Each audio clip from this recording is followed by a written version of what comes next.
ami internet Arafat TV amati nañu mbégte bu yaatu di leen nuyooti yéen ñi nga xamante ni yéen a sopp saxoo di bàyyi xel programme yu am solo yi nga xamante ni la seen leader daf koy am ak yéen rawatina lépp loo xamante ni jëm na ci wàllum développement parce que dafa doon mbir moo xamante ni dafa yitteel lool seen leader bi la nga xamante ni moo di Arafat TV tey ñu nekk fi nga xamante ni moo di Koungheul kër sëñ Jibel nekk fi nga xamante ni moo di hôtel Bambou woote fi tey conseil départemental bu Koungheul ànd ci ak li nga xamante ni moo di ANAT ci gëstu goo xamante ni amal nañu ko ci département bi ñu dëkkee muy diagnostic boo xamante ni def nañu ko ngir xóotal lañ bët wala boog itam gëstu ana yan jafe-jafe wala boog itam yan yoon lañ mën a jaar ba département bi ñu nekkee jafe-jafe yi nga xamante ni am na fi ci wàllum dundu am na fi ci wàllum dëkkuwaay am na fi ci wàllum économie am na fi ci wàllum mbay am ko ci wàllum càmm ak itam ci wàllum éducation santé et tout lu mu ci mënti doon def nañ ci ay gëstu yoo xamante ni tey jile war nañ ko toog càmbar ko ci atelier yoo xamante ni ñetti fan lay diire muy tey suba ak ginnaaw suba di talaata àllarba ak alxames tey nag li nga xamante ni moo di waxtaan bi fii lay amee ci hôtel bu Bambuk waaye itam ëllëg incha allah ca conseil départemental lañ koy amalee ginnaaw ëllëg itam di alxames foofee lañ koy amalee waaye nag li ci njëkk def comme message mooy woo massivement li nga xamante ni moo di askan bi ñu bàyyi xel événement bu am solo bi la parce que ay débat technique la yoo xamante ni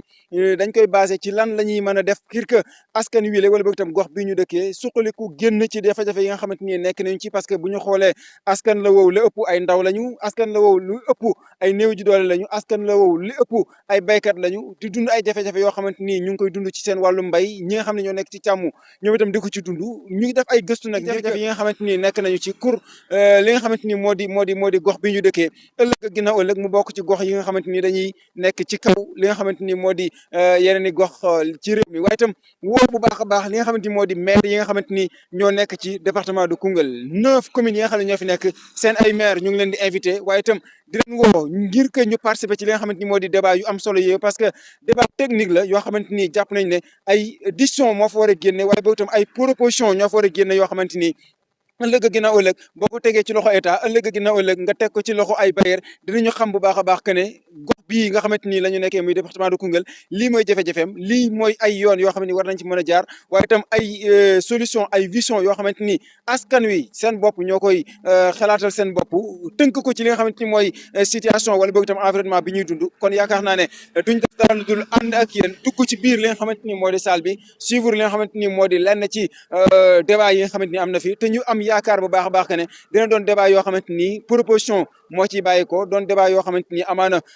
yoon lay doon yoo xamante ni dañ ci mën a jaar ngir que gox bi ñu dëkkee moom boppam waaye itam gox bi ñu dëkkee ki fi bay mën a bay mën a rek bañ rek yem ci li nga xamante ni moo di bay gerte gi pare après mu jaay ko noonu mu dem dugub ji pare mu jaay ko mu dem mais même bu soxlaa li nga xam ne mooy transformation ngir ndaw bi nga xamante ni am na ay activité yoo xam ne war na ko mëne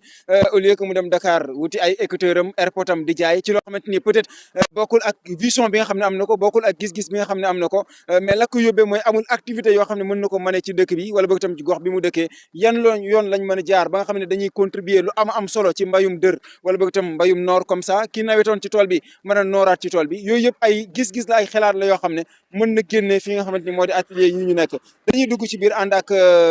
suñu ay technicien ngir que ñu suivre li nga xam ne moo di débat yi dara bañ leen ci raw yéen ñi nga xam ne yéenay suivre la seen leader Arafat département de Koungheul,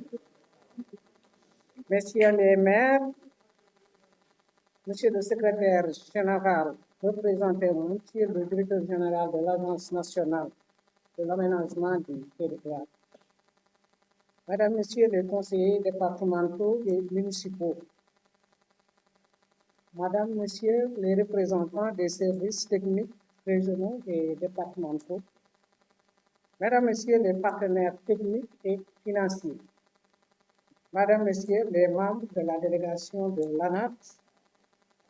mesdames, messieurs les représentants du cabinet Malick Sow et associés MSA, mesdames, messieurs, distingués invités. J'éprouve un immense plaisir de vous souhaiter la bienvenue à l'atelier de restitution par le cabinet MSA du rapport bilan diagnostic territorial réalisé dans le cadre de l'élaboration du schéma départemental d'aménagement et de développement du territoire. Une initiative du conseil départemental de Koungheul, comme l'a souligné M. le préfet, qui a bénéficié du soutien de qualité de l'ANAT qui en a confié l'accompagnement technique au cabinet MSA. Aussi voudrais-je, avec votre permission, renouveler mes vifs remerciements à M. Moussa Balafon, ministre de l'Urbanisme, des collectivités territoriales et de l'aménagement du territoire, à M. Cheikh Tidiane Sidibé, directeur général de l'ANAT,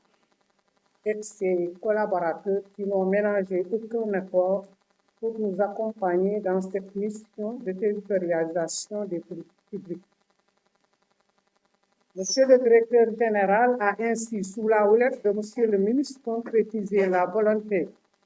maintes fois affirmée de Monsieur le Président de la République, son Excellence Bassirou Diomaye Diakhar Faye, et Monsieur le Premier ministre Ousmane Sonko, chef du gouvernement, de soutenir les collectivités territoriales dans l'exercice de leurs compétences. L'atelier qui nous réunit aujourd'hui a ceci d'important qu'il constitue l'aboutissement de la première phase cruciale de l'élaboration du schéma départemental d'aménagement et de développement du territorial de Koungheul, à savoir l'examen et la validation du rapport provisoire du bilan diagnostique territorial produit par le cabinet MSA. Je m'en voudrais de lui adresser mes félicitations pour le professionnalisme et l'engagement sans limite dont l'équipe coordonnée par M. Walid Ndiaye a fait montre. La qualité du rapport du bilan en atteste largement. Au cours des 3 semaines qu'a duré en février dernier le diagnostic territorial, l'équipe de MSA a bénéficié du soutien de l'assistance sans réserve de Monsieur le Préfet, que je remercie au passage et félicite également, de Monsieur le Sous-Préfet, des chefs de services techniques, des maires, des élus, des chefs de village, des partenaires techniques et financiers, et j'en passe. Par ma voix, mes pairs conseillers départementaux, les élus et les populations du département vous expriment leur profonde gratitude pour votre accompagnement de qualité depuis le début du lancement du processus d'élaboration du SADA. À l'issue de ce premier atelier consacré à la validation du rapport de diagnostic territorial, les données collectées seront, sans nul doute, complétées davantage, précisées, affinées et enrichies par les distingués participants ici présents. Je suis persuadé que le même élan, déjà fort appréciable des uns et des autres, sera maintenu, voire renforcé pour assurer le succès des phases suivantes, notamment la planification à laquelle l'atelier de demain, mercredi 10 et après-demain, jeudi 11 décembre, sera consacré. Je voudrais insister sur l'importance de cet atelier dans le processus d'élaboration du CEDAT et lancer un appel au groupe restreint qui est convié pour lui pour plus d'engagement et plus de détermination pour en assurer le succès et permettre d'atteindre tous les résultats attendus. Les 10 résultats que sont, faut-il le rappeler? La présentation des scénarios d'aménagement et de développement territorial, la définition de la vision, l'élaboration des orientations, la détermination des objectifs, la définition de la prospective territoriale et, enfin et surtout, la proposition d'action d'aménagement et de développement territorial à court et moyen terme. À l'évidence, la participation active de tous les maires ou leurs représentants à cet atelier de 2 jours est d'une impérieuse nécessité. Monsieur le Préfet, Monsieur le Secrétaire général de l'ANAT Messieurs les maires, Mesdames, Messieurs les conseillers départementaux, Mesdames, Messieurs, eu égard à l'importance des enjeux liés au Sénat pour le développement économique et social de notre département, je m'en voudrais, avant de conclure, de ne pas vous exprimer de nouveau ma profonde gratitude pour votre engagement et votre pleine et entière implication dans le processus d'élaboration de cet outil de planification spatiale. Je vous remercie de votre attention. Préfet de Koungheul, Mesdames la présidente du conseil départemental de Koungheul, Mesdames, Messieurs les sous-préfets, Mesdames, Messieurs les maires, chefs de village et délégués de quartier, Mesdames, Messieurs les membres du bureau et présidents de commission du conseil départemental de Koungheul, Mesdames, Messieurs les membres de la commission départementale d'aménagement et de développement territorial, Mesdames, Messieurs les chefs de services régionaux et départementaux, Mesdames, Messieurs les représentants des projets et programmes, Mesdames, Messieurs les représentants de la société civile, Mesdames, Messieurs les représentants des organisations professionnelles, Mesdames, Messieurs les représentants des groupements de promotion féminine et des associations de jeunes, Mesdames, Messieurs les experts du cabinet MSA, Mesdames, Messieurs les représentants des organes de presse, Mesdames, Messieurs, chers participants en vos rangs, titres et grades, nous sommes réunis aujourd'hui pour restituer et valider les résultats du bilan diagnostic territorial réalisé dans le cadre de l'élaboration du schéma départemental d'aménagement et de développement territorial de Koungheul, dont les travaux ont été lancés le 29 janvier 2025 dans ce même lieu. Je voudrais, à l'entame de mon propos, vous remercier au nom de M. Moussa Balla Fofana, ministre de l'Urbanisme, des collectivités territoriales et de l'aménagement des territoires. Au nom également de M. Tidiane Sidibé, directeur général de l'Agence nationale de l'aménagement du territoire, pour l'organisation de cette importante activité qui consacre encore une fois le caractère participatif et inclusif du processus d'élaboration du schéma départemental d'aménagement et de développement territorial de Koungheul. Institué par la loi 2021-04 du 12 janvier 2021, portant loi d'orientation pour l'aménagement et le développement durable des territoires, le schéma départemental d'aménagement et de développement territorial fixe les options d'aménagement et de développement du département sur un horizon de 25 ans et contribue à la mise en cohérence des projets de l'État, des collectivités territoriales et du secteur privé. Il organise de manière cohérente, prospective et durable le développement du département et s'inscrit en ce sens en droite ligne de l'agenda national de transformation Vision Sénégal 2050. Cette vision, dont le troisième axe a été défini, porte sur l'aménagement et le développement durable des territoires. À travers cet axe, l'agenda national de transformation vise, entre autres, le développement des infrastructures, la gestion durable de l'environnement et des écosystèmes naturels, avec en toile de fond un développement territorial plus équilibré autour de 8 pôles territoires, dont le pôle centre, qui regroupe les régions de Fatick, Kaolack et Kaffrine. Mesdames, Messieurs, chers participants, l'approbation du plan national d'aménagement et de développement durable par décret 2022-843 du 12 avril 2022 annonçait déjà l'option résolue du Sénégal par une bonne structuration de l'espace et une valorisation durable de ses ressources et potentialités. En perspective de la mise en œuvre des pôles territoires, le gouvernement, à travers le ministère de l'Urbanisme, des collectivités territoriales et de l'aménagement des territoires, a engagé depuis février 2025 l'élaboration des schémas directeur d'aménagement et de développement territorial de 4 pôles tests, dont le pôle territoire centre regroupant Fatick, Kaolack et Kaffrine. Dans ce cadre, le schéma départemental d'aménagement et de développement territorial du département de Koungheul s'inscrit en parfaite cohérence avec les dates du pôle centre en constituant un outil prospectif et opérationnel qui traduit localement les grandes orientations définies au niveau du pôle. Ce document de référence technique et politique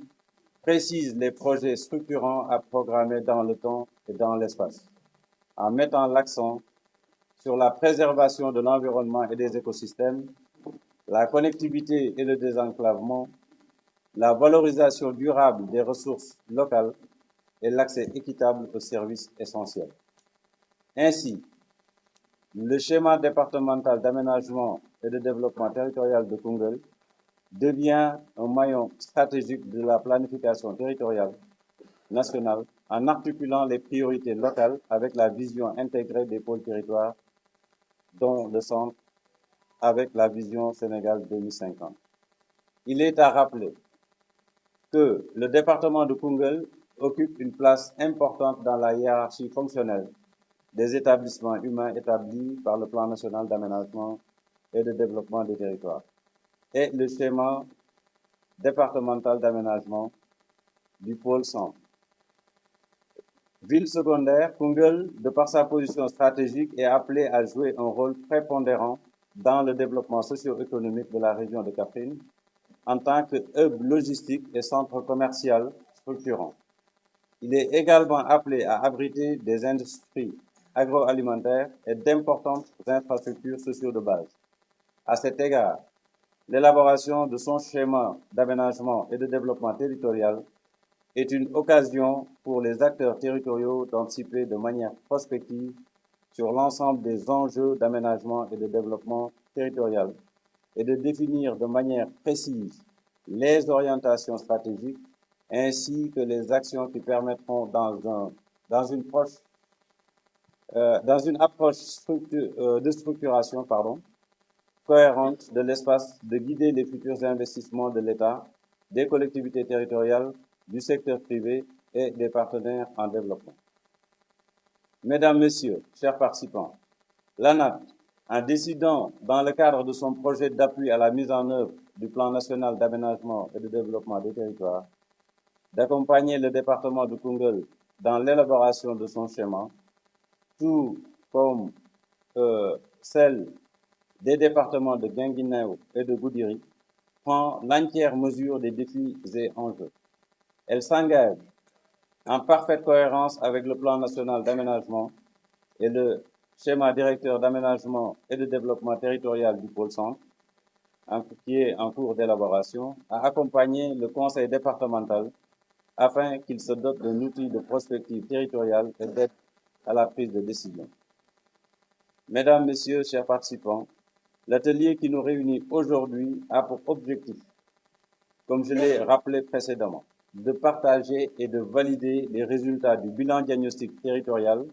réalisé de manière participative et itérative par le cabinet MHA. Le diagnostic exhaustif réalisé dans les domaines de l'environnement et de la gestion des ressources naturelles, des dynamiques spatiales et démographiques, des dynamiques économiques et du développement humain et de la bonne gouvernance met en lumière les potentialités du département, les contraintes, les opportunités et menaces.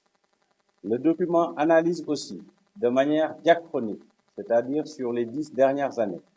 les évolutions dans les différents secteurs. Il en interprète les causes et conséquences et fait ressortir les principaux enjeux d'aménagement et de développement territorial. Les résultats ressortis de cet exercice réalisé avec l'ensemble des acteurs territoriaux à travers des entretiens, des CLD,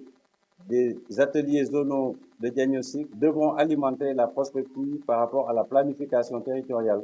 à laquelle vous êtes conviés pendant ces 2 jours. Ces ateliers du 10 et 11 décembre devront permettre de travailler sur les scénarios, de définir la vision, de définir les orientations, de fixer des objectifs, de proposer des actions sur la base de la vision et du scénario de développement retenu. Mesdames, Messieurs, chers participants, je ne saurais terminer sans remercier au nom de Monsieur Moussa Balla Fofana, ministre de l'Urbanisme, des Collectivités territoriales et de l'Aménagement des territoires, et de Monsieur Tidiane Sidibé, directeur général de l'ANAT, le gouverneur de la... Madame la présidente du conseil départemental de Koungheul, chers élus départementaux, mesdames, messieurs les maires, monsieur le directeur général de l'Agence nationale de l'aménagement du territoire ici représenté, chers consultants, mesdames, messieurs les chefs de service techniques, honorables invités, en vos rangs, titres, grades et qualités, tout protocole observé. Mesdames et messieurs, c'est avec un réel plaisir et un grand intérêt que je viens procéder à l'ouverture de cet atelier de restitution du bilan diagnostique et de la prospective territoriale dans le cadre de l'élaboration du schéma départemental de l'aménagement et développement du territoire ici à Koungheul. Mesdames et messieurs, je voudrais remercier l'ensemble des acteurs mobilisés pour la qualité du travail préparatoire réalisé. Le schéma départemental de l'aménagement et développement du territoire est un outil essentiel. Il doit nous permettre d'organiser notre espace, de valoriser nos ressources et de définir des orientations claires pour le développement durable de notre territoire. Mesdames et messieurs, le diagnostic présenté aujourd'hui met en lumière nos atouts agricoles, pastoraux, humains, mais également les défis persistants, notamment l'accès aux services sociaux de base, et va nous permettre de travailler sur le désenclavement, la gestion des ressources naturelles et la création d'opportunités économiques. Mesdames et messieurs, cet atelier a pour objectif de valider, d'enrichir et de partager ces analyses afin de dégager les priorités qui guideront notre schéma départemental. Et c'est pourquoi je voudrais vous inviter à participer activement, car un schéma départemental de l'aménagement et du développement du territoire n'a d'impact que s'il est construit de manière inclusive et concertée. Mesdames et messieurs, cette démarche s'inscrit pleinement dans la vision nationale portée par le président de la République et le gouvernement en faveur d'un développement territorial équilibré et efficace. Je ne saurais terminer sans remercier l'ANAT pour avoir choisi le département de Koungheul, entre autres départements, notamment dans un cercle restreint, notamment Guinguinéo et Goudiri, n'est-ce pas, pour piloter dans un premier temps cet exemple de planification spatiale que je suis sûr que vous allez mettre à l'échelle au niveau national. Donc, je voudrais souhaiter des échanges productifs et déclare ouverts les travaux de restitution des résultats du diagnostic du schéma direct pour l'élaboration du schéma départemental de l'aménagement et développement du territoire de Koungheul. Je vous remercie de votre aimable attention. mooy PRODESC bi par exemple wax nañ ko mais dañ ko defar mais xamuñ potentialité xam ne ñoo fi nekk li nekk Koungheul li ko nga xam ba pare doo ko mën a liggéey jël ay projet teg ko donc loolu moo leen fi indi tey li ëpp solo nag mooy du tey ndax tey ñoom dañuy présenter li nga xam ne moom lañ gëstu li am solo mooy liggéey bi ñu war a liggéey ci ñaari fan yi di ko defee conseil départemental donc képp koo xam ne convoqué nañ la ci atelier yooyu su ma juumul 5 ateliers lañ fay teg na nga ñëw surtout ñi nga xam ne ñoo yore affaire bi planification yi ak service technique donc defe naa ne loolu rek laa xam lu ma ci yokk monsieur le préfet di insister nag ci suba ak ginnaaw suba incha allah bu ñu fi yàlla yóbboo fu ñu woo ci atelier yi na nga ñëw parce que loolu moo ci am solo parce que foofu la ñuy jëlee conclusion yi defar ko ba mu baax moo ñuy permettre ñun ñu yore benn document boo xam ne bii waaye buñ ko jox dina ñëw financé ñu waaye boo demee rek ne damaa bëgg oto école wala mu bëgg hôpital te xamul ne xew ci dëkk bi yaakaar naa duñ la déglu mais document bii ma gis nii bu paree bañ jox ñu ko foo dem joxe ko rek su nga dina ci jaaree développé maa ngi leen di gërëm di leen sant wasalaam di jéglu dina ci kàddu Merci beaucoup. Donc, sans plus tarder, je pense qu'on va donner la parole au cabinet. Et c'est à comment tu vas présenter. Monsieur Ndiaye, donc Monsieur Ndiaye, vous allez parler, vous allez vous efforcer à parler, n'est-ce pas? dina métti de. Non, maintenant, voilà. Mais vous êtes des spécialistes, hein? Ah, les cabinets là, moom. bari Comment je ci processus bi gannaaw bu madame la présidente du conseil départemental wax solo bi dellusiwaat si leeral ko monsieur le préfet dafa ne woon pour élaborer le schéma dañu war a sàmmonteeg li nga xam ne ANAT moom la wax démarche participative inclusive schéma bi du pour ñun dañu sant pour ñu accompagner acteurs yëpp pour que le département élabore son schéma fexe nag ba 9 communes yëpp gis ci seen bopp jeexital yi dinañ ci dellusiwaat dinañ tamit ci wàllu atelier yi dinañ mën a soox ba ci biir bu ñu d'accord ci maanaam fuñ jubluwaay bi fan lañ na ma yóbbu département bi sóoraale li secrétaire général ANAT wax nee na gouvernement bi am na mbébét ci développement Sénégal muy vision 2050 buñ ko naree buggee réaliser foog ñu tegu ci yoon bi ñoom nag xaal nañ yoon yi am na gis-gis bu leer ci foo xam ne bu ñu ci tegoo li ñuy yóotu ci wàllu koom-koom sàmm alam bi ak maanaam dëkkuwaay bi fan li ko madame la présidente waxee fan na yëpp ñu bañ ci bàyyi dara loolu nag mooy waral solo bilan diagnostic léegi nag ni ñu koy tënkee dañuy fexe ba nga xam ne rapport bi dafa toll ci 100 page ak lu teg waaye dañu bëggoon tey jii ci bés bi tey bii premier jour bi ñu fexe ba ñëpp wax seen xalaat ci li nga xam ne mooy solo rapport léegi nag ni ñu koy présenté équipe cabinet MSA man dañ maa jiital ma tudd Waly Ndiaye waaye maa ngi sama naatango yi nga xam ne kii nekk sama càmmoñ moom mooy colonel Pape Sarr moom mooy njëkk a présenté thématique gu ressources naturelles et environnement après bu paree dina jëbal kàddu gi docteur Lamine Kassé moom mi ngi jàngale université Gaston Berger xam-xamam màcc ci lii moom lay yëngatu fu nekk di dem bitim réew di ñëw moom nag am na pàcc am solo bu mu ci joué Artman moom defe naa ne ñëpp xam nañ ko préfet mi ngi naan léegi liste bu bleu bi fexe leen ba signé ku ci signé wul moom bu mu la rëcc waaw parce que boo yor gafa gi waaye moom expert la boo xam ne moom moo facilité la mission ma gaawatu rek Abdou Ndiaye cartographe mi ngi fi ah sëñ Saliou Mbacké mi ngi fi moom it spécialiste environnement la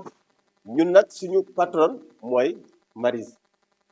moo nekk ne le donc cabinet bi dafa mobiliser tous les experts pour que liggéey bi jaar yoon parce que li ñu seqoon teg ANAT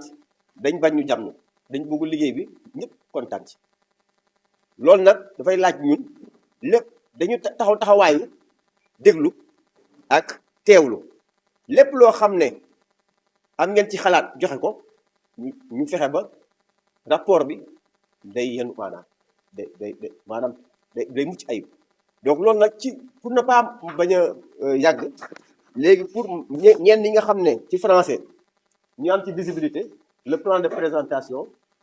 donc après juste ça va rappeler les objectifs de l'étude définir le cadre la situation administrative rapidement on va attaquer le bilan diagnostic et il y a plusieurs thématiques au niveau du bilan le système productif et la gouvernance territoriale. Réaliser une carte d'occupation du sol identifiant la localisation des potentialités valorisables et les principales contraintes sur cet espace. Identifier les atouts et faiblesses et opportunités, menaces et défis. Donc, loolu boo ko tënkee mën nga continuer allez-y jàppale mu gën a gaaw sax comme temps bi xaw a bëri waaw léegi fi ñu nekk nii fi ñu toll préfet waxoon na ko février lañ démarré woon après le lancement phase préparatoire bi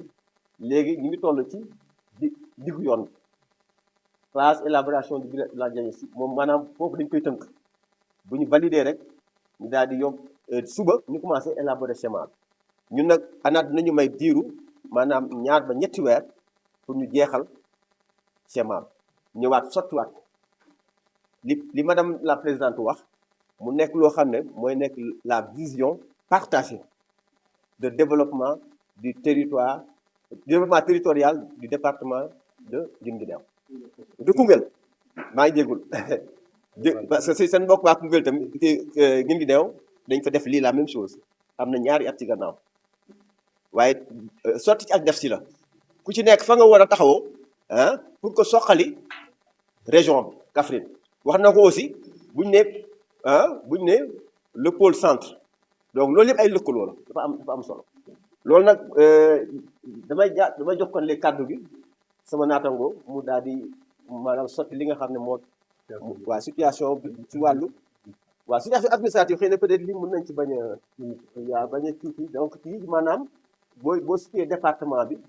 xool maanaam ci wàllu superficie ak maanaam dayu population bi commune yi nga xam ne ñoo fi nekk loolu yëpp maanaam moom lay jëmal ak maanaam boo calculer superficie ñaata la lii dafa nekk loo xam ne dafay am solo ci booy def cartographie ak yu ni mel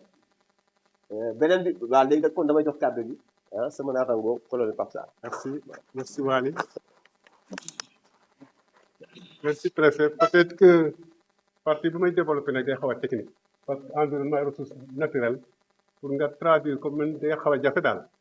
bu nekkoon ne sax séeréer la comme on dit que c'est la langue du paradis ñu gën a neex quoi. Merci beaucoup. C'est ça. Est-ce que leer na sax ñooy gis kii bi c'est bon donc caractères yi bon dañu du point de vue caractère biophysique géologie et relief boo seetee Koungheul bu ngeen seetee la carte dafa am 2 zones ce qu'on appelle le plateau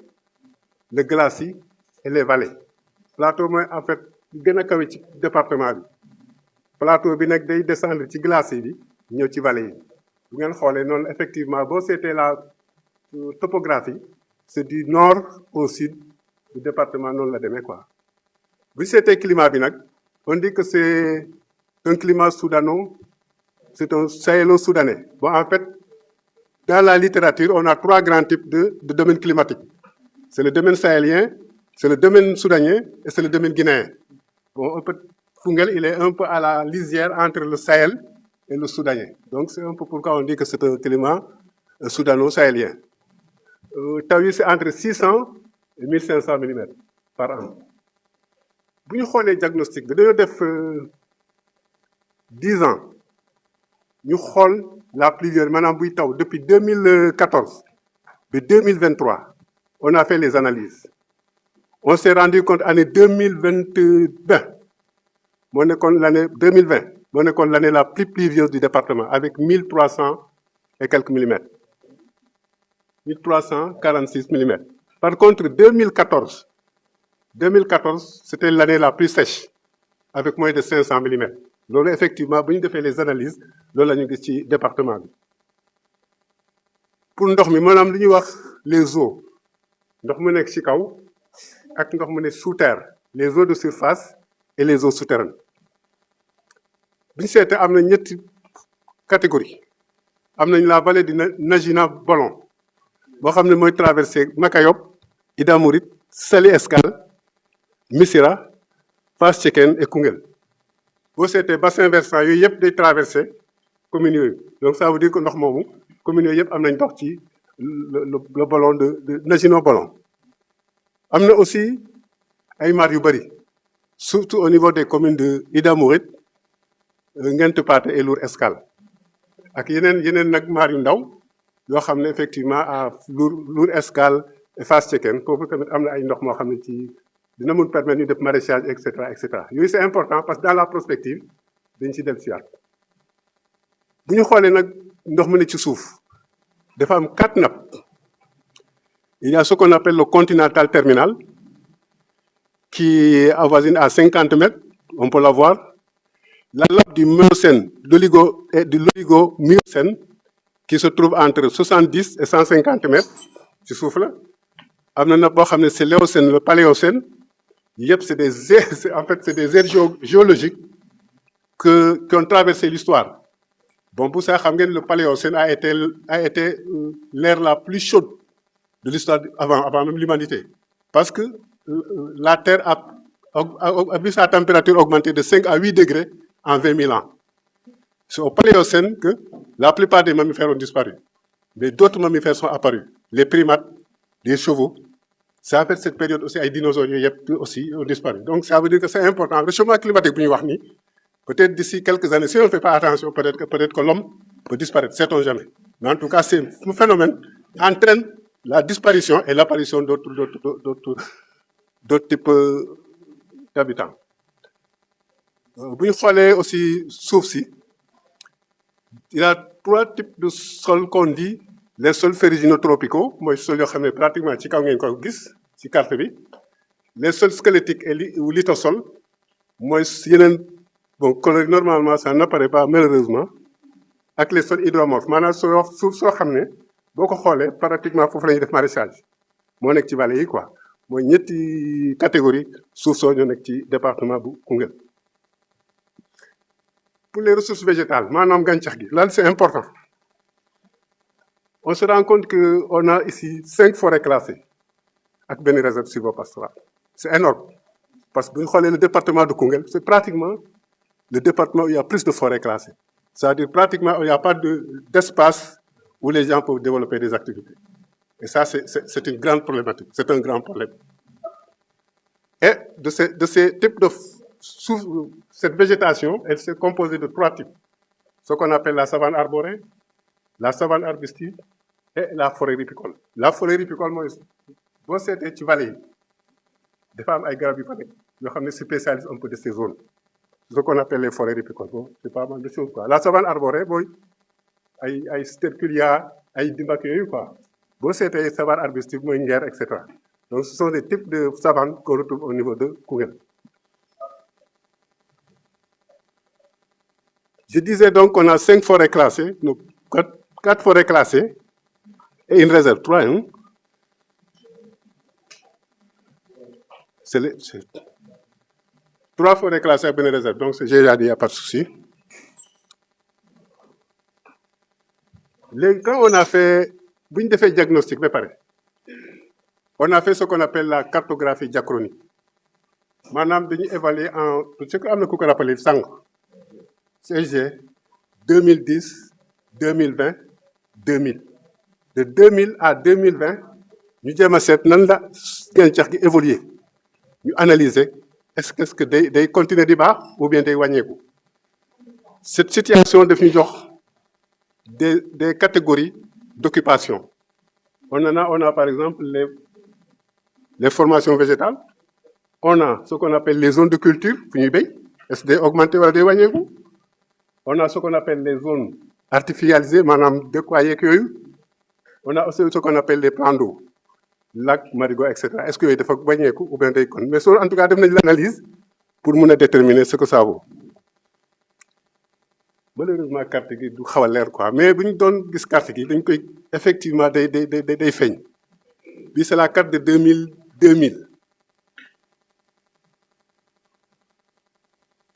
2010, 2020. Ça, c'est 2000. Bon, puis c'était par exemple le bâti. C'est le xonk li.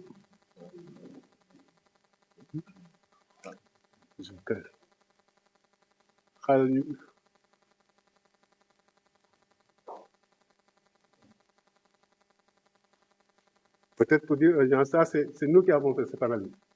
C'est nous qui avons élaboré ces cartes depuis 2000 à 2020 pour voir effectivement l'évolution des strates végétales. Ok. Malheureusement, mënuñ ko déplacer quoi. Doon nañ gis par exemple dañu doon gis thématique par exemple fu ñuy dëkk par exemple le bâti population fu muy dëkk léegi dañ ko doon comparer 2000 2010 2020 dañ doon gis les évolutions.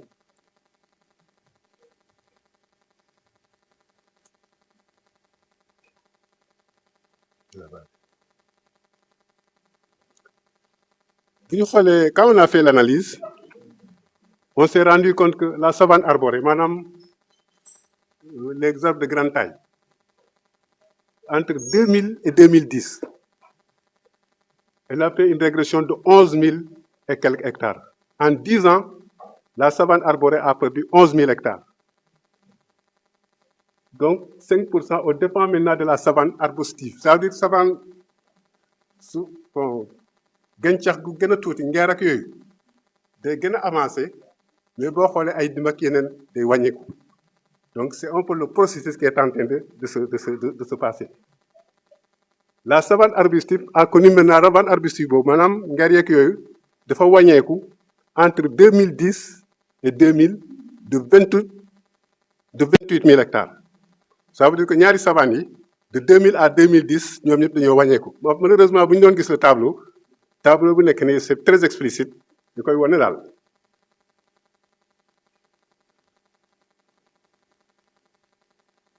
léegi bi ñu xoolee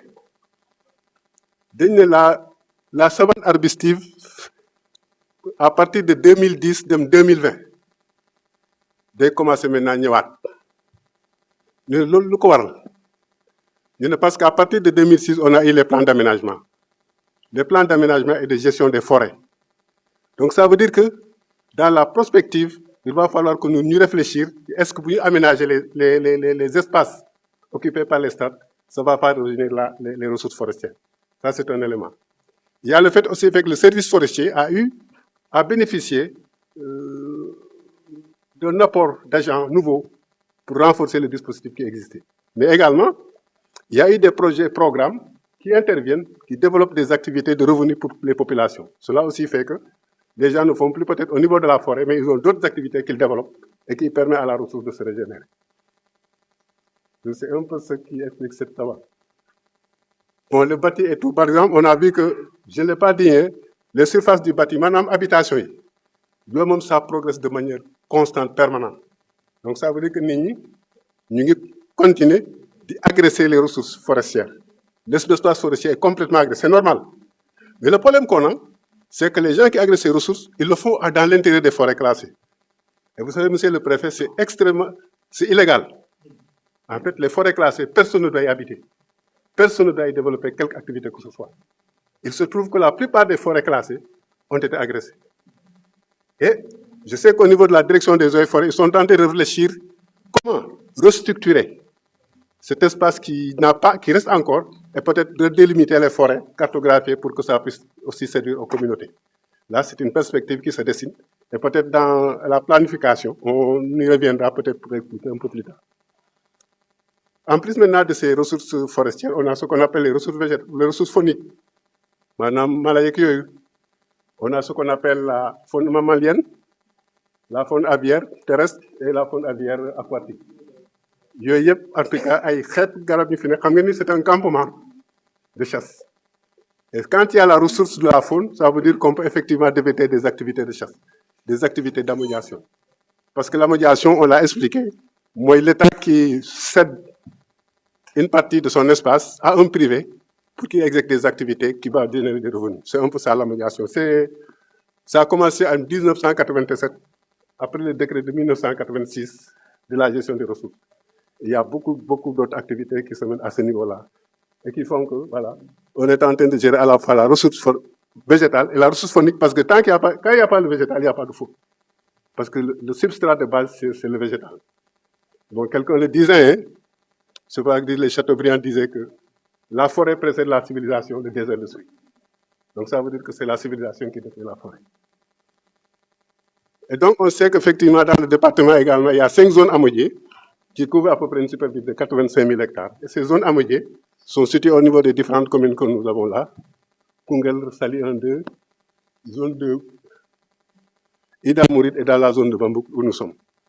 Voilà, monsieur le préfet, très rapidement synthétisé par rapport au temps et tout. C'est très technique, malheureusement. Il y a des aspects peut-être que j'aurais davantage pu expliquer. Merci. Salaamaaleykum wa rahmatullah ñu ngi nuyu ñëpp di ziar ñëpp di jaajëfal monsieur le préfet ak président conseil départemental xam naa fi may àggalee rek ginnaaw sama naataangoo gi li mu wax xam naa ne ci li may gën a accentuer wu mooy volet démographique ak dynamique spatiale bu ñu xoolee département de Koungheul duñ ko jàngal kenn population bi mi ngi toll daanaka ci ay 250 000 habitants environ loolu buñ ko xoolee proportion boobu day tolloog benn dëkk boo jëloon lu mel ne Mbour wala nga jël lu mel ne la ville de Saint-Louis équivalence am boobu lay toll par rapport ak à un département qui fait plus de 4000 km². Ça donne des idées dina tax ñi xam ne kon dëkk la boo xam ne en terme de population nekkul dëkk bu mag a mag a mag a mag loolu nag bañ ko seetloo gis nañ ne tamit ne tendance yi li mu wane par rapport ak source ANSD yi dañuy gis ne dëkk la nag buy màgg ndax taux d'accroissement moyen annuel bi maanaam bu ñu xaymee dëkk bi nu muy màggee mi ngi toll ci 4,4%. mu romb bu baax la moyenne nationale bi nga xool xam ne mi ngi toll ci 2,9 kon loolu day wane ne par rapport ak prospective bi ñu inscrire fii ak ay at Koungheul dina màgg goo xamante ne ni dina am dayo te loolu day mat a bàyyi xel ci wàllum dëkkuwaay yi loolu nag indi na répartition bi nga xamante ne nii carte bi wane na ko gis nañ ne ni nit ñi tasaaroo ci biir département bi dafa waroo ci naka ndax dëkk yi nga xam ne dañ leen mandargaal ñu xonk cur ku ci mel ne ay Koungheul Lour Escale Ida Mouride ak Saly Escale yooyu dëkk la yoo xamante ne ni gonflé nañ seen population bi nga xamante dafa nekk ci diggante 30 000 ak 35 000 habitants am na dëkk yoo xam ne ñoo gën a tuuti lu mel ne ay Ribo Escale Gent Pathé ak Missirah Wadène Fass Cekkeen bi ci gën a ndaw nag mooy Maka Yop nga xamante ne population am atteindrewul 20 000 habitants donc loolu day wane xar kanam sur la disproportionnalité par rapport ak distribution de la population ginnaaw loolu tamit bu ñu xoolee toujours ci population bi population la bu am un caractère sexué maanaam bu ñu xoolee góor ñi ñoo ëpp jigéen ñi sur 1,6%. loolu la statistique yi wane boole ci tamit c'est une population à caractère rural les 45% presque de la population sont des ruraux avec une population très jeune où effectivement un peu moins de la population ont moins de 15 ans yooyu day nekk aussi ay opportunités yoo xamante ne ni lañ ko wala xoolee que ay vulnérabilité densité yi wane na tamit ne Koungheul moom ni nit ñi dëkkee par rapport ak superficie commune yi bokkul dafa am lu ñuy wax le phénomène de gradient maanaam la densité a tendance à baisser du sud vers le nord nga xamante ne ni dëkk yi mel ne ay Fass Cekkeen Saly ak Missirah ñooñu seen densité yi dafa xaw a yaatu loolu li koy wanan mooy population yi xaw nañoo bari foofu ba ca topp tamit mooy seen communes yi dafa xaw a tuuti bu ñu xawee yéeg tuuti gis nañ mu xawee orange densité yi di wàññeeku à 50 habitants au km². bu ñu yéegee ba ci yu mel ne Gent Pathé ay Ribo foofu pratiquement ñi ngi si moins de 50 habitants au km². lii buñ ko comparé avec la moyenne nationale nga xam ne densité yi ñi ngi ko tënk ci 92 habitants au km². donc loolu li muy wane mooy densité yi du fenn foo xamante ne sax atteindre na la moyenne nationale. ci wàllum dem ak dikk bi Koungheul nag dëkk la bu stratégique par rapport à sa position géographique loolu conseil départemental xamal nañ ñu ko bañ fi ñëwee gouverneur préfet également xamal nañ ñu ko par rapport à sa position géographique zone de transit la espace de transit boobu nag tax na mu nekk dëkk boo xam ne nit ñi dañ fiy jéegaani ñii di ñëw ñii di dem ci wàllu migration nag seetlu nañ ne zone de départ la gën a doon c'est dû au phénomène bien entendu de changement climatique avec les aléas gis nañ ne migration bi ñiy dem mu ëpp ñiy ñëw pour la région je précise qui fait que loolu àgg nañ ci moins de 6% par rapport au solde migratoire plutôt wante bu ñu jëlee département bi nag dañuy gis ne li ñuy tuddee l'indice d'entrée mooy bu ñu xaymaa ñuy dugg ñu ngi ci 0,2 alors que l'indice de sortie mi ngi toll ci 0,14 donc loolu tamit day wane échange yi sur les flux d'entrée et de sortie à l'international nag bu ñuy jéegaani di génn wala di dugg si jóge yeneen dëkk gis nañ ne foofu tamit solde bi dafa négatif lu tax parce que ñiy jóge yeneen réew yi di ñëw bu ñu leen xaymaa toll nañ ci plus de 600 alors que ñiy jóge fii di tukki bitim réew di dem lu mel ne ay Espagne ak yooyu toll nañ ci 88 ñiy dugg si nag li ci ëpp waa Mauritanie la ak tamit waa Mali waaye li ci gën a feeñ nag mooy waa Gambie ndax moo gën a jege. loolu nag xayma nañ ko ci synthèse bi nga xamante ne war nañoo par rapport aux enjeux gën a bàyyi xel su lu ñuy tuddee la dividende démographique maanaam fexe ba ëllëg ñi xamante ne ni am nañ possibilité de liggéey des actifs et qui ont de l'emploi ñoom ñooy ëpp les personnes qui sont prises en charge loolu la ñuy tuddee dividende démographique ba nga xamante ne nii loolu day impacter sur la paupérisation suñu ñëwee ci wàllum dëkkuwaay yi en terme d'aménagement foncier maa ngi am mbégte daje fekk sama xarit bu yàgg bu ma fi dajeel nekk urbanisme phénomène boobu aussi étudier nañ ko gis ne Koungheul de département bi lu muy rëy yëpp toll ci 4000 et plus de kilomètres carrés suufam bi ñu mën a exploiter demeewul noonu li ko waral mooy un peu plus du quart de la superficie maanaam 27% yëpp c'est des forêts donc loolu aussi c'est un enjeu de taille gis nañ ne tamit dafa bëri ay reliefs accidentés donc booy dugg si rek di nga ko gis y a beaucoup de bas-fonds yoo xamante ni c'est des zones qui sont duñ koy tuddee impropres à la construction loolu tamit day am ay jeexitat ba tey nit ñi fi ñu war a dëkkee équation la Koungheul d'ailleurs la commune centre de ce département gis nañ ne jafe-jafe yooyu am na ko bu baax ci fi ñu war a dëkkee ginnaaw loolu itamit lotissement yi c'est plutôt des alignements la ñuy gën a am que des lotissements normatifs loolu dina am jeexitat sur la précarité foncière maanaam nit wala am kayitu kër gu wér ba nga xamante ne bu ko war a hypothéquer sax dina ko mën a def mu nekk une garantie à la banque en termes d'urbanisation bu ñu xoolee un peu la socio-histoire de dëkk bii di Koungheul gis nañ ne quand même c'est la commune éponyme c'est-à-dire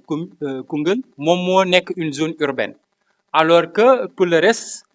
avec un taux d'urbanisation bien entendu boo xam ne mi ngi toll ci 6,4% pour département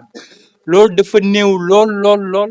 buñ ko comparer ak Sénégal nga xamante ne moyen taux d'urbanisation mi ngi toll ci 54% donc en termes d'urbanisation il y a un ralenti phénomène d'urbanisation yi nag li ko enclenché bokk na ci chemin de fer bi tax na nit ñi dëkk avec la création de ce qu'on appelle les escales ginnaaw chemin de fer bi il y a également l'économie arachidière bi nga xamante ni tamit loolu suqali na nit ñi ñëw dëkk fii liggéey fii loolu yëpp ak route nationale bi tey boo xoolee urbanisation linéaire la ñu yor wàllum dëkkuwaay yi gis nañ ne c'est un peu varié ngay gis ne il y a ce qu'on appelle le patrimoine colonial architectural surtout dans l'escale ay kër yu yàgg jamonoy tubaab bi gis nañ ne tamit ñu bari ñu ngi tabax di moderniser waaye boo demee ci village yi gën a reculer maison en paille yi gën na faa bari carte bi nag ñu wane day mandargaal lu ñuy tuddee la vocation des communes du département maanaam département de Koungheul wax nañ ko 9 communes la waaye 9 communes yëpp ku si ne da nga caa am xar kanam bu la wutaleeg sa morom loolu nag boo ko gisee à travers ce qu'on appelle les ateliers participatifs yi ñu fi defoon moo ko révélé ñi gis ne dëkk bii di Saly Escale commune la bi nga xamante ne nii dafa am une fonction de commerce transfrontalière parce que dafa jege Gambie commerce bi am fa doole particulièrement loolu mooy xar kanam bi gën a feeñ suñu jëlee Missirah Wadène moom commune la bi nga xamante ne ni elle se singularise par sa vocation de commerce et sa vocation religieuse li ko waral mooy marché sous-régional bi nekk Missirah ba nga xamante ne fu ne la nit ñi di jóge ci réew yi dafa ñëw may na ko xar kanam boobu mu am yeneen communes yi di Koungheul Ida Mouride Makayop ak Ngent Pathé te ñu verte fii nii gis nañ ne ay communes la yoo xamante ne ni on les considère comme des communes agroforestières alors que ñaar yi nga xamante ne mooy Lour Escale ak Ribo commune la yi nga xamante ne nii c'est l'agropastoral qui domine et la fonction religieuse lii nag bañ ko defee dañoo dem ci document bi nga xamante ne mooy PNADT bi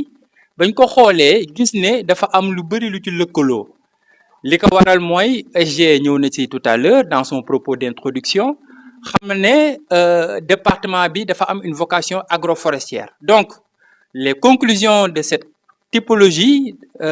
épousent parfaitement, n'est-ce pas, la stratégie du département. Alors synthèse AFOMBI également day wane ne il y a am na ay enjeux yoo xamante ne war nañ ci gën a bàyyi xel ci prospective bi ñu jëm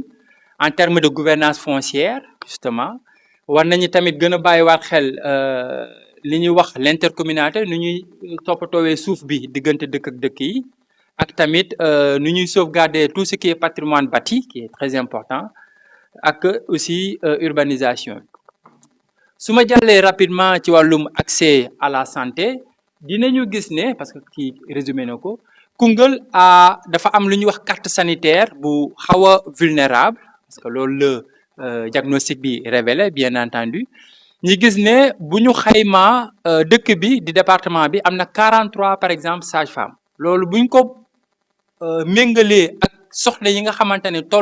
toll nañ ci am doom mooy les femmes en âge de procréer bien entendu dañuy toll ñoom ci 56 000 loolu ratio bi mu indi mooy benn sage-femme pour 5 900 femmes loolu day nekk en deçà bien entendu li norme OMS indi ci wàllum taux de couverture am na ay programmes yu bari yu fi jaar yi suqali loolu quand même def ci ay jéego yu am solo ak commune ci boppam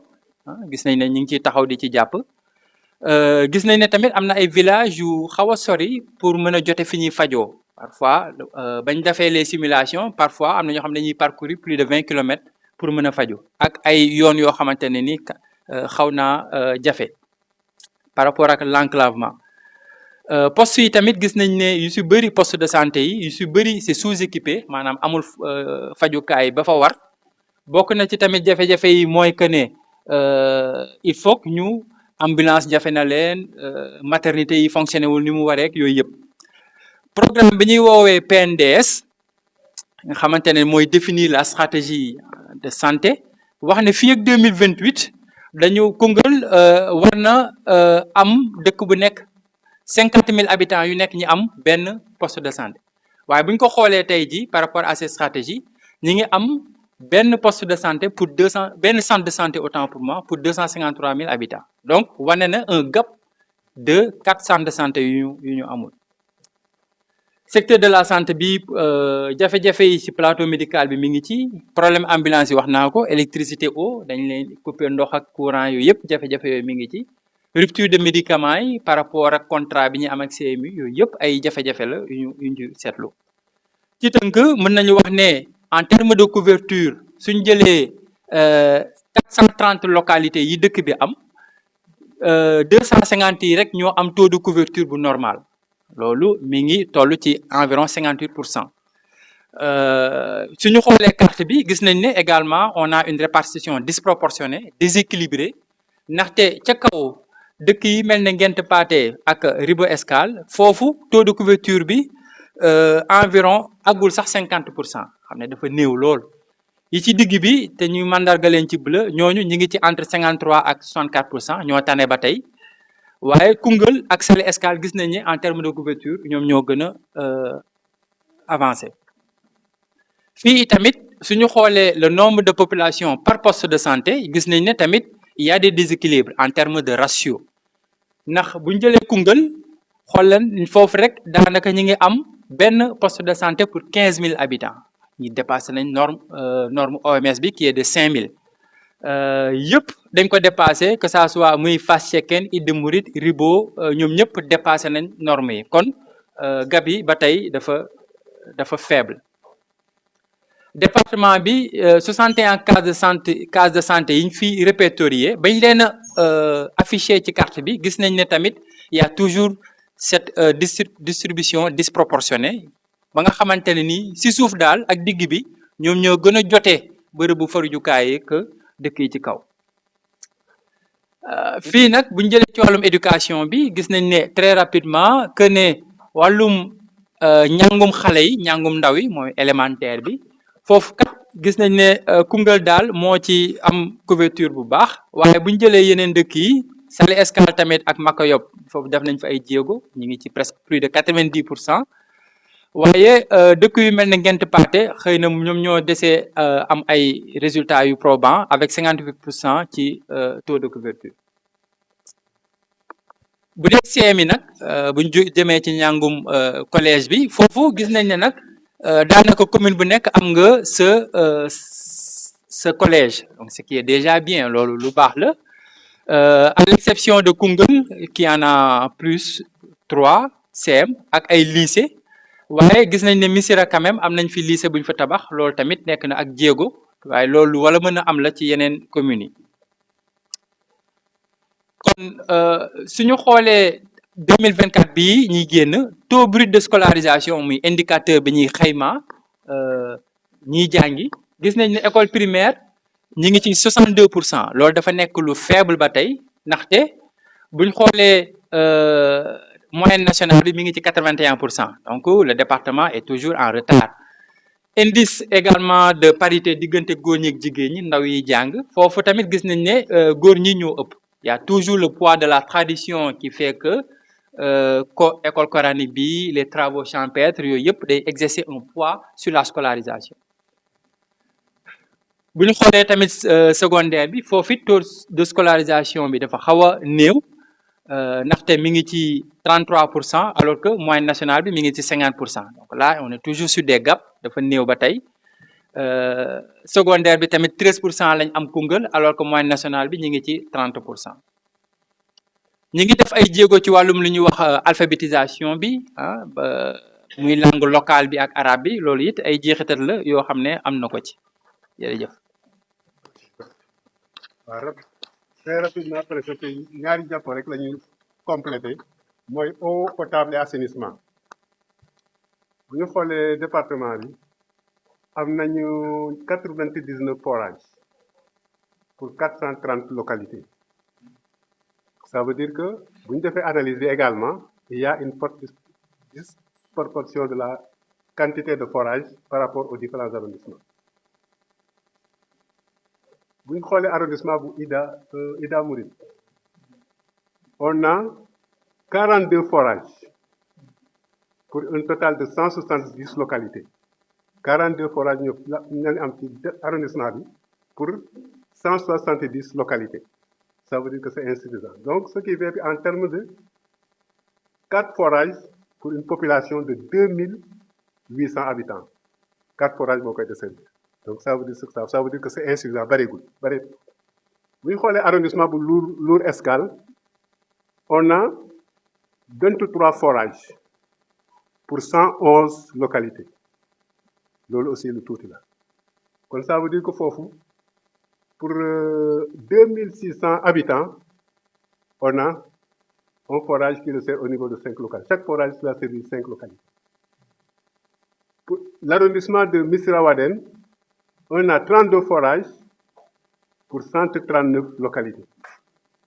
Vous voyez un peu. Donc, de manière globale, vous voyez le département, eau potable, madame Ndokmi, c'est largement en deçà de Mbaronne. Ça, effectivement, ça également, c'est le constat, même le gis, vous avez fait le diagnostic. Donc, ça veut dire que,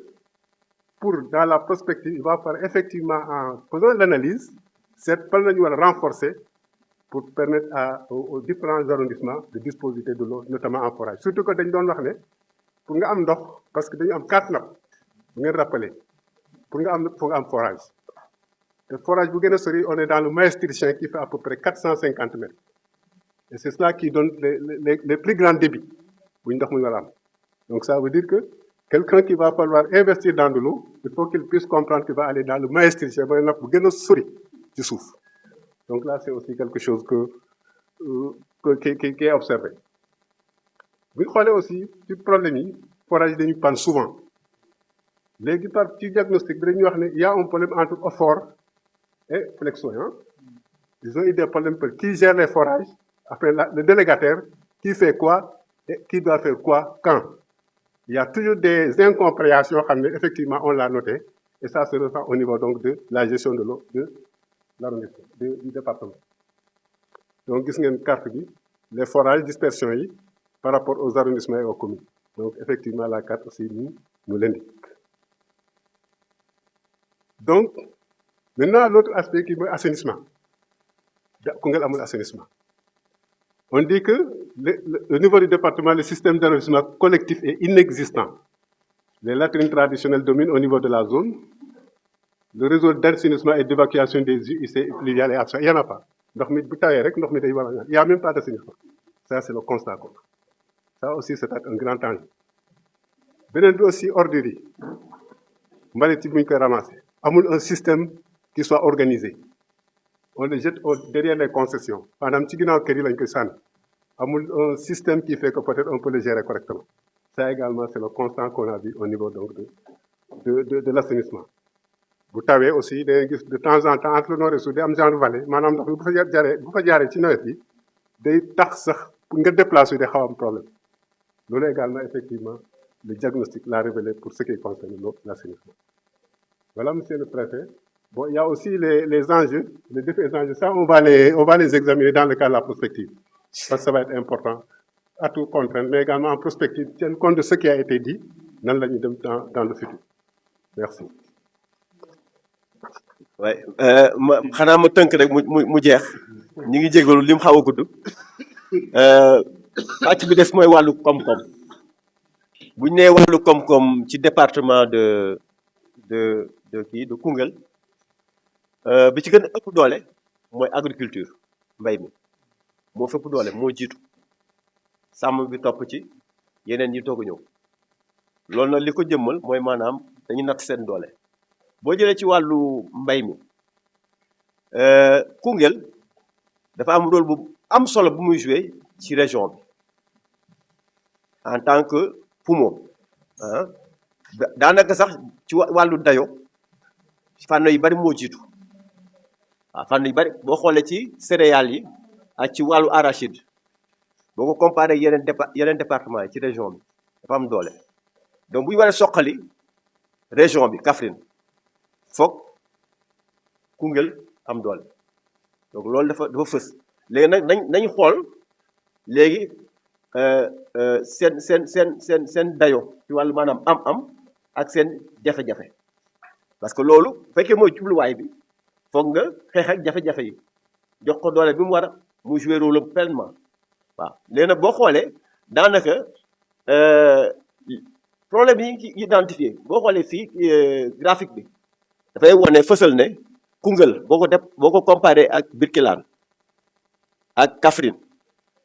donc ak Malem Hodar Koungheul moo ji ci kaw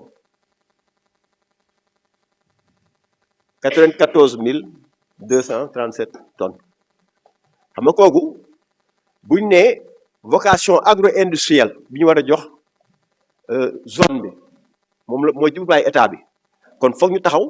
ci maanaam xeex gàllankoor yi ba pare yokk doole yi pour mun a jouer son rôle loolu dafa am solo te waru des ginnaaw war na fexe ba ñeneen ñi bañ ko dab waaw bu ñeneen di progresser moom tam war na progresser waaw donc daanaka fii boo tënkee ci wàllu mbay mi am na jafe-jafe yoo xam ne li fi ëpp doole daal duñ ci dellu si mooy li ci ëpp culture pluviale moo ëpp doole maraîchage bi taxu ko am doole waaye foog ñu yokk ko parce que am na partenaires yu fi nekk di ci am liggéey am solo bu ñu ci def boo ci tuddee ay Proval wax ci World Vision Pink ma bañ a lim ñëpp mais ñu jàpp rek na am na ñoo xam ne ñu fi am liggéey bu am solo bu ñu def foog ñu yokk waaw kooku foog ñu fexe ba loolu mu am fi doole maanaam boo xoolee ci wàllu maanaam li nga xam ne mooy jumtukaay yi ñu soxla mu ànd ak mbay wàllu infrastructure agricole mooy maanaam boo jëlee magasin de stockage yi machines yeeg li ñuy jumtukaay yi def mécanique ak agricole yooyu yëpp boo xoolee daanaka boo nattee Koungheul ci wàllu département bi doole bi des na donc léegi am na ñu mu tane ci département yi waaye gëstu bi dafa wane ne mbay mi dafa sooxe ci ñàkkum jumtukaay mbayum ci cosaan ba tey moo fi ëpp doole te toll nañ jamono boo xam ne mécanisation agricole mooy tax ñu mun a tegu ci wàllu développement bu lalu ci mbay donc loolu fes na ci magasin yi de stockage yi carte bi génne na yëpp mais daanaka dafa manqué lool dafa sooxe doyul pour wax ci kii rek ci pour tënk nga xool ne sax am na ci commune yoo xam ne ñoo gën demin ku mel ne comme commune Fass Cekkeen foofu di fekk 20 magasins de stockage benn plateforme multifonctionnelle 3 unités transformation d'oléagineux da ngay xool ne déjà c'est que moom moo ci ëpp doole te li mu am bariwul waxatuma ak ñeneen communes yi kon foofu war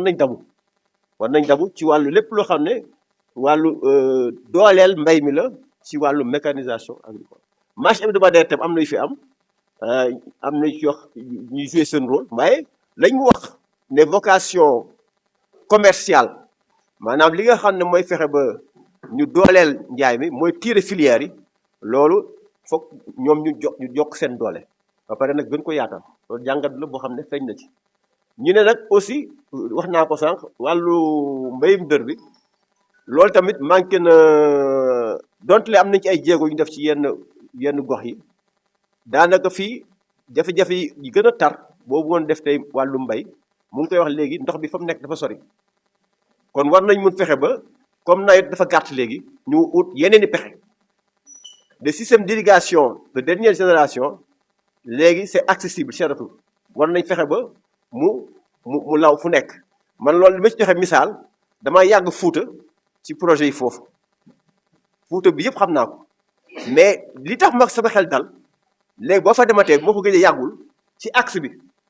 fi nga xam ne moo gën a tàng kenn du fa taxawaalu heure bi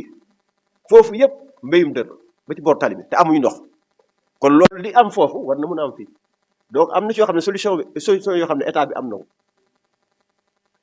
léegi nag boo jëlee par arrondissement gëstu bi fexe na ba bu ñu nattee jafe-jafe ci wàllu département bi jàll nañ ci arrondissement bu nekk ba ci commune bu nekk foofu xool fan la amee doole ak fan la vraiment sooxe fii ci tënk boo xoolee ci wàllu arrondissement Missirah Maka Yop ak Gént Pathé ak Missirah Wadène yëpp daanaka boo xoolee ñoo bokk demin même bu fekkee ne sax Maka Yop xëy na mooy tane ci wàllu maanaam am na fa mbéyum dër bi commencé na fa mais tax ko am doole bi ñu bëgg nit ñi gis seen bopp boo jëlee tam Missirah Wadène daanaka am na fa 11 périmètres maraîchers du mieux-être et du mieux vivre ensemble donc bu ma ko mënoon a tënk ci wolof ndaxte quand même dégg naa wolof bu baax a baax mooy lépp loo xam ne lii dañ koy lal di ko mébét mu jëm ci gox-goxaat dafa am loo xam ne lii mën nañ ko def jagleel ko intercommunalité mooy gox-goxaat yi nga xam ne yi dañuy lëkkaloo di liggéey ay sujet maanaam di bokkandoo ay thématiques yoo xam ne dañ koy liggéey waaw mën nañ ko jagleel département bi mën nañ ko jagleel commune mais tamit mën nañ wàcc ba ci benn gox def fa benn waxtaan teg fa benn kuréel boo xam ne bi war na mën a tax ñu teg ay mébét ak ay xeltu yoo xam ne dina mën a tax lépp loo xam ne dafa jëm ci coow ñu di ko anticiper maanaam ñuy dox jëm ci avant muy yegsi waaw beneen bi nga xam ne bii maanaam retenir na sama attention mooy le volet énergétique man je pense que comme ni ko préfet waxee léegi le projet est en avance par rapport au solaire mais lépp luñ munti def d'abord énergie daf ci am solo énergie suuf si parce que wax évoqué nañ léegi benn question de rendement parce que yaakaar naa ci Sénégal yëpp la mu ngi taw waaye taxul yenn filières yi di développé wu comme ni mu doon amee donc de manière ramassée am na problématique yu bëri yoo xam ne yi mënoon naa ko évoquer mais lépp loo xam ne ni dafa jëm ci suuf si ñun ñoo ko bokk lépp loo xam ne ni dafa jëm ci infrastructure ñun ñoo ko bokk waruñu teg ay doxalinu bodde xonte ci gox yoo xam ne yi ñoom ñoo bokk sancaan bi ñoo bokk dëkk bi maa ngi dégg léegi le cas du lycée avec l'extension des réseaux ou bien en tout cas les services sociaux de base qui doivent profiter à un même bassin de vie ay nit mënuñoo dëkkandoo benn gox ñu naan ñi yéen fii ngeen bokk ñi naan fale lañ bokk loolu nag dafa am benn problématique bu mag a mag boo xam ne ñun ñëpp ñoo ci war a taxawandoo mooy dëkk yi ak communes yi fan la yem loolu problématique bu mag a mag la waaye warul tax mukk ñu jàpp ne ñun ñoo war a bokkandoo dëkk ñoo war a bokkandoo di xalaat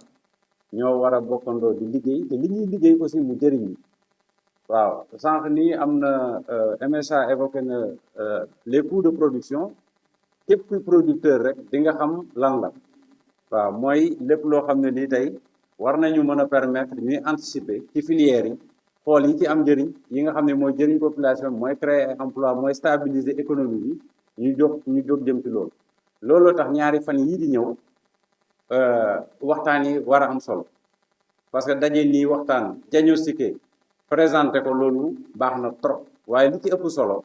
mooy ñu mébét nag léegi teg benn vision boo xam ñun ñëpp dañu ci manko tënku waaw donc loolu c'est un élément extrêmement important que je voudrais rajouter donc MSA on va sont nos partenaires ñun ñoo leen di liggéey loolu ci yëf yi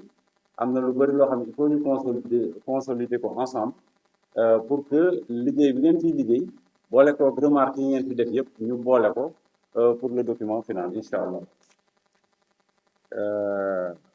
j'insiste encore sur le sens de l'intercommunalité c'est vrai am na ay modèles yoo xam ne doxagul maanaam communes yi il faut ñu jàpp ne nous ne sommes pas maanaam on ne peut pas avoir un fonctionnement en vase clos loolu mënul nekk am na thématique yu bëri il faut ñun ñëpp ñu mànkoo développer intercommunalité boobu parce que loolu moo ñuy permettre ñu jëmandoo ci kanam parce que bu ñu ko deful rek à chaque fois dinañ am ay difficultés yoo xam ni c'est sporadique et puis c'est très localisé à l'échelle communale. Voilà, monsieur le préfet, maa ngi jégalu bu baax a baax ça c'est quelques précisions que je voulais avoir. bisu tey bi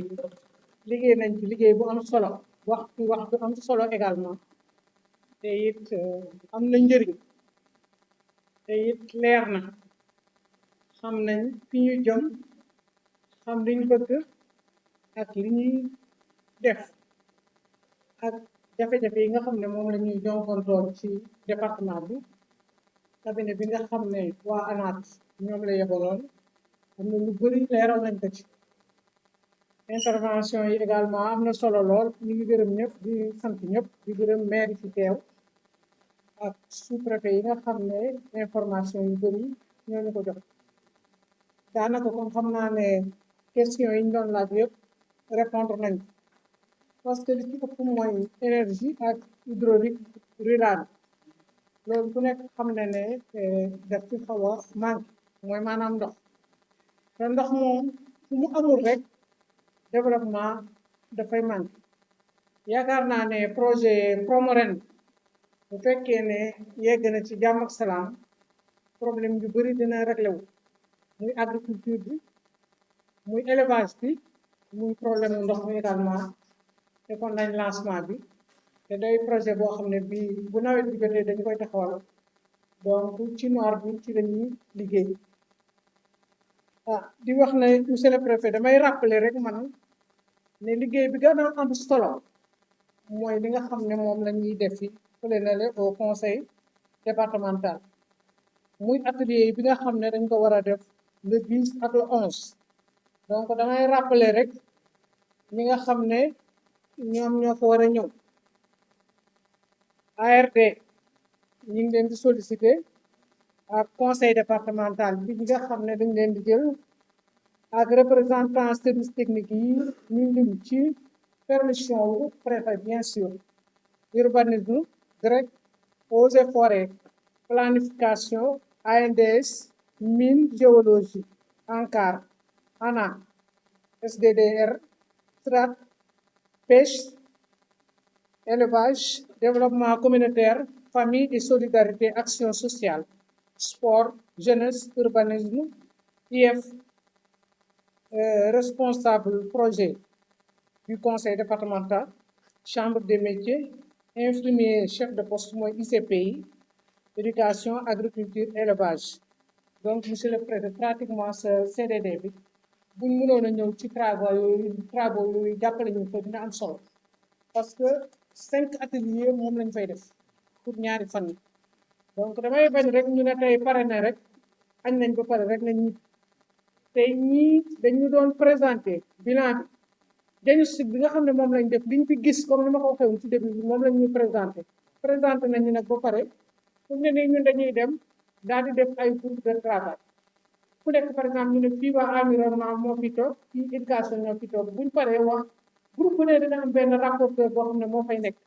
boo xam ne lépp lu ñu wax dañ koy bind buñ paree ñu dajale yëpp doo ko mën a def benn document boo xam ne dinañu amoon njëriñ waaye bu ñu tasaaroo fu mu ne nii tamit liggéey bi du am njëriñ maa ngi gërëm ñoom di sant bi au passage voilà maire yi également nañ xam ne lii ñuy def ñoom ñoo ko moom parce que conseil départemental day structure boo xam ne c'est transversal lépp lu ñu fi wax rek ci commune bi lañ ko jël donc su ngeen ñëwulee wax dëgg yàlla liggéey bi du mën a dox ndax li ñuy am yéen lañ koy indi la preuve mooy ñun budget conseil départemental bi nga xam ne ñun ñu ngi koy am bu ñuy def suñuy construction ci commune yi lañ koy dem def mais amul suuf soo xam ne ñu ne lii wala kër goo xam ne ñu ne lii kër conseil départemental donc 9 communes yi moom la ñu foraliser kon liggéey bi ñuy def ni yéen a ko moom yéen leen koy defal monsieur le préfet et le secrétaire général de l'ANAT, avec votre permission également, je voudrais remercier le directeur général d'alors, qui est Mamadou Djigo. Donc, il a beaucoup œuvré pour ça, pour ce travail. Parce que vous faites que nous avons le troisième après Guinguené et Goudi, wax dëgg yàlla loxoom dugg na ci ndax moom def na lu ëpp lii dinañ ko def donc ñu ngi ko ci gërëm di ko sant di ko félicité ci taxawaay bi nga xam ne defoon na ko bi parce que doomu Koungheul la suñ doom la suñ jarbaat la loolu aussi bëggoon nañ nga yeggale duñu ko moom war a yeggee gërëm nañ ko sant nañ voilà donc préfet loolu laa amoon loo xam ne maa ngi ci wax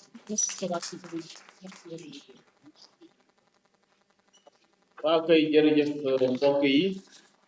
defe naa dañuy toll ci cappaandaw première partie bi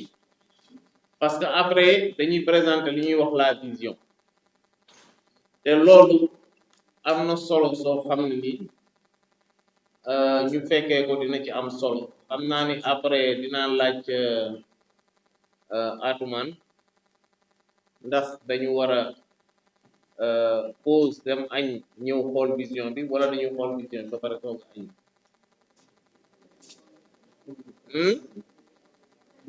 ñu xool ba pare soog añ voilà merci balaa njóobeeni di dem ñoom bu ñu lekkee bu suuf dañuy nelaw voilà donc maa leen di gërëm di leen sant loolu président wax léegi lu jara bàyyi xel la